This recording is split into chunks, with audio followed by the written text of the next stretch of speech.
Ito, maganda may lock. Ito na si W Mark NG133. Ayan o. May nakalagay siya dito na W Mark. Ayan o. Dito naman siya. Tapos, may hook siya dito. Ayan, may hook.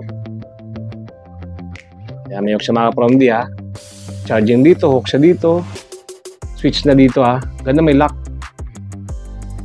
Paikutan ko mga Promdi. Paikutan ko muna. Ayan. Ikutan natin siya. Parang ano, KMA. Pero mas malakas daw to sa KMA. Kasi 8,000 RPM. Ewan natin. Tapos yung blade, ganun din. Hybrid din. Taper tsaka, ang tawag nila doon iba, combination. Taper tsaka ano, blade. Pero sa akin, tawag ko dito, taper blade lang. Kasi may groove. Yan ah. Basta may groove, taper blade yan.